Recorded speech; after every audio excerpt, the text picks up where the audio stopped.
जय श्री कृष्णा। आइए सुनते हैं बुधवार के दिन भगवान बुद्ध देव की यह कथा। समतापुर नगर में मधुसूदन नामक एक व्यक्ति रहता था।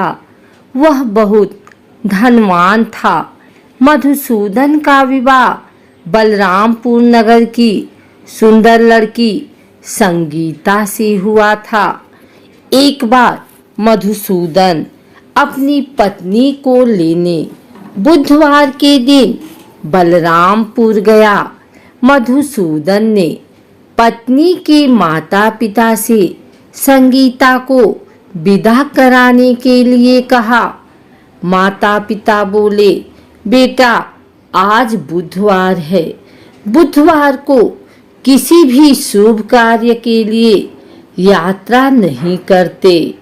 लेकिन मधुसूदन नहीं माना। उसने ऐसी शुभ अशुभ की बातों को न मानने की बात कही। दोनों ने बैलगाड़ी से यात्रा प्रारंभ की। 2 कोस की यात्रा के बाद उसकी गाड़ी का एक पहिया टूट गया। वहां से दोनों ने पैदल ही यात्रा शुरू की। रास्ते में संगीता को प्यास लगी। मधुसूदन उसे एक पेड़ के नीचे बैठाकर जल लेने चला गया। थोड़ी देर बाद जब मधुसूदन कहीं से जल लेकर वापस आया तो वह बुरी तरह हैरान हो उठा, क्योंकि उसकी पत्नी के पास उसकी ही शक्ल सूरत का एक दूसरा व्यक्ति बैठा था।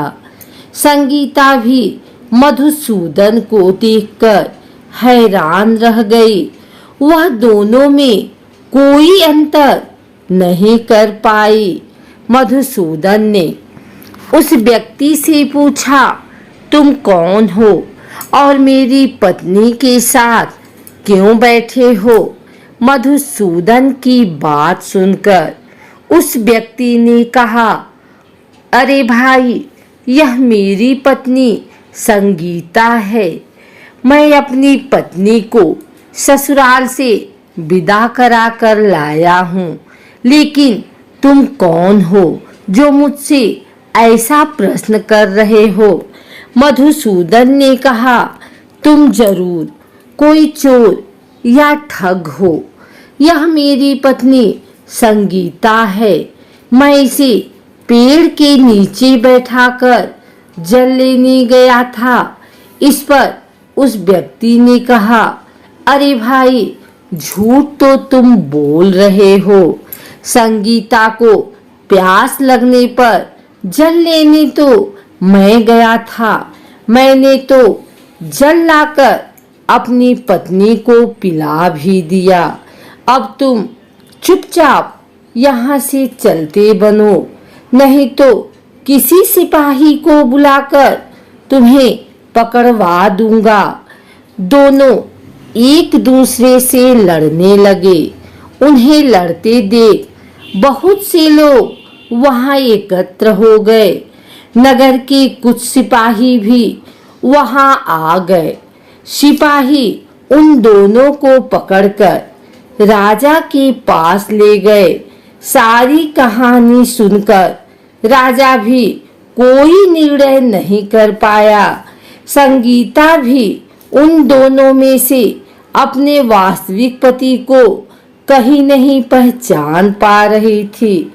राजा ने दोनों को कारागार में डाल देने के लिए कहा। राजा के फैसले पर असली मधुसूदन भयभीत हो उठा।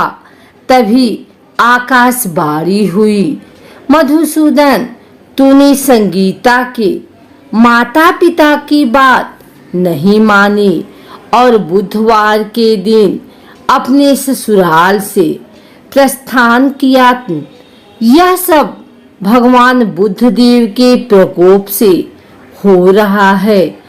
मधुसूदन ने भगवान बुद्ध देव से प्रार्थना की कि हे भगवान बुद्धदेव, मुझे क्षमा कर दीजिए, मुझसे बहुत बड़ी गलती हुई।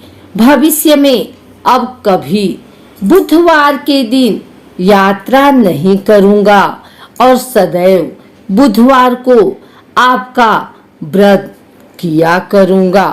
मधुसूदन के प्रार्थना करने से भगवान बुद्धदेव ने उसे क्षमा कर दिया। तभी दूसरा व्यक्ति राजा के सामने से गायब हो गया। राजा और दूसरे लोग इस चमत्कार को देख हैरान हो गए। भगवान बुद्धदेव की इस अनुकंपा से राजा ने मधुसूदन और उसकी पत्नी को सम्मान पूर्वक विदा किया। कुछ दूर चलने पर रास्ते में उन्हें बैलगाड़ी मिल गई। बैलगाड़ी का टूटा हुआ पहिया भी जुड़ा हुआ था। दोनों उसमें बैठकर समतापुर की ओर चल दिए। मधुसूदन और उसकी पत्नी संगीता दोनों बुधवार का व्रत करते हुए आनंद पूर्वक जीवन यापन करने लगे। इस तरह भगवान बुद्धदेव की कृपा से उनके यहाँ खुशियां बरसने लगी। इस तरह जो स्त्री पुरुष विधिवत बुधवार का व्रत करके व्रत सुनती है, भगवान बुद्धदेव उनकी सभी मनोकामना पूर्ण करते हैं। आइए सुनते हैं बुधवार पूजन विधि। पौराणिक मान्यता के अनुसार बुधवार के व्रत का आरंभ विशाखा नक्षत्र युक्त बुधवार को करना चाहिए और इसके बाद लगातार 7 बुधवार तक व्रत करना चाहिए। व्रत शुरू करने से पहले गणेश जी सहित 9 ग्रह पूजन करना भी जरूरी माना जाता है। व्रत के दौरान में भागवत महापुराण का पाठ भी करवाया जा सकता है। इसके अलावा शुक्ल पक्ष के पहले बुधवार से भी बुधवार का व्रत करना शुभ माना जाता है। प्रातः काल उठें। नित्य क्रिया से निपटने के पश्चात स्नान आदि से स्वच्छ होकर भगवान बुद्ध की पूजा करनी चाहिए। व्रती हरे रंग की माला या वस्त्रों का प्रयोग करे तो उत्तम रहता है। यदि पूजा के लिए भगवान बुद्ध की प्रतिमा न मिले तो भगवान शिव शंकर की प्रतिमा के निकट भी पूजा की जा सकती है। दिन भर के व्रत के पश्चात शाम को भी पूजा करनी चाहिए और केवल एक समय भोजन करना चाहिए। व्रत में हरे रंग के वस्त्र, फूल या सब्जी आदि दान करने चाहिए। इस दिन एक समय दही, मूंग दाल का हलवा या फिर हरी वस्तु से बनी चीजों का सेवन करना चाहिए। कहते विधि विधान से अगर इस व्रत को किया जाए तो जीवन में सुख शांति रहती है और घर धन धान्य से भरे रहते हैं।